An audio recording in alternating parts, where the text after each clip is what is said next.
கர்த்தருடைய பரிசுத்த நாமத்துக்கு மகிமையுண்டாவதாக. இந்த நாளிலும் என் தேவனும் நானும் என்ற நிகழ்ச்சியின் மூலமாக உங்களை சந்திப்பதில் பெருமகிழ்ச்சி அடைகிறேன். இந்த நாளுக்கான தேவ வார்த்தை,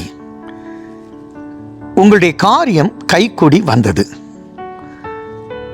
எஸ்ரா 6வது அதிகாரம் 14வது வசனம். யூதரின் மூப்பர்கள் கட்டினார்கள். தீர்க்கதரிசி ஆகாயும் இத்தோவின் குமாரனான சகரியாவும் தீர்க்கதரிசனம் சொல்லி வந்தபடியினால் அவளுடைய காரியம் கைகூடி வந்தது. நான் சொல்கிறேன், நல்ல செய்தி, காரியம் கைகூடி வந்தது. நம்புங்க, விசுவாசிங்க. எலியேசர்ட்ட ஆபிரகாம் என்ன சொல்லிவிட்டார்?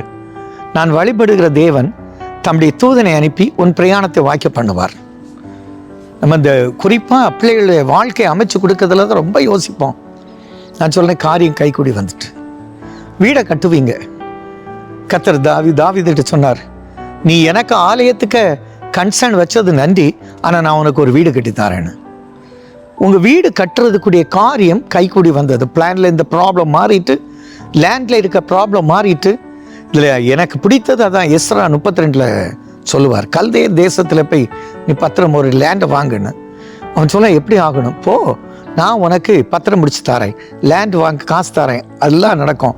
பத்திரம் முடிச்சு ஸ்டாம்ப் பண்ணி அரசாங்கம் முத்திரை போட்டு உன் கையில் கொடுத்துருவேன். அப்போது கர்த்தரால் கூடாது. அதனால்தான் எரேமியா 32 2 இடத்துல வரும். 32:17 இந்த காரியம் கர்த்தரால் கூடாத காரியம் ஒன்று உண்டோன்னு கேட்குறாரு. கர்த்தரால் கூடாத காரியம் ஒன்றும் இல்லைங்கிறாரு.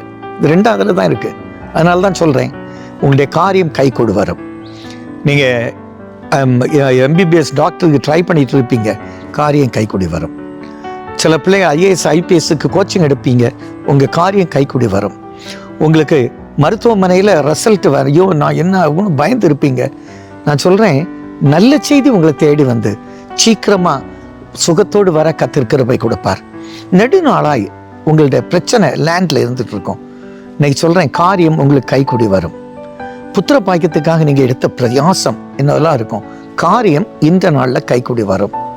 சகோதரர்களுக்குள்ள பிரச்சனையாக இருந்திருக்கும், இன்னைக்கு ஒரு மனதோடு கூட நீங்கள் ஒரு நல்ல செட்டில்மெண்ட் செய்து காரியத்தை கைகூடி வர பண்ணுகிற கர்த்தர். நீங்கள் ஃபாரின் போகிறதுக்கு ட்ரை பண்ணிட்டு இருப்பீங்க, கர்த்தர் காரியத்தை கைகூடி வர பண்ணுகிறார்.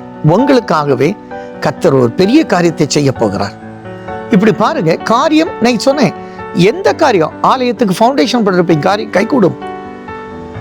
இந்த மீட்டிங்கு கன்வென்ஷன் நடத்தணும், காரியம் கைகூடும். விசுவாசிங்க, உங்கள் தேவன் உங்க பக்கமா இருக்கிறார். சர்ச்சில் ஒரே பிரச்சனையா இருக்கு, என்னடா செய்யணும்? பிரச்சனை இப்பொழுதே முற்றுப்புள்ளி ஆக்குறது.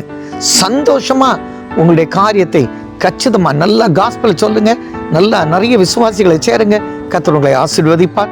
உங்க வீடு கட்டுங்க, வீட்டுக்குள்ள பிரவேசிங்க, கர்த்தரை துதிங்க. உங்களை கர்த்தர் நல்ல கர்த்தரா இருந்து எல்லா வளங்களையும் கர்த்தர் தருவார். எங்கள் நல்ல தகப்பனே, ரொம்ப நாளா எதிர்பார்த்தோம்ப்பா, ஒரு காரியம் கைகூடி வரலையே. இன்னைக்கு கர்த்தர் காரியம் கைகூடி வரும். வந்தது, வந்துட்டு பெற்றுக்கொள்ளுங்க. பெற்று மகிழ்ச்சியா இருக்க கிருபை செய்வனால பிதாவே, ஆமென்.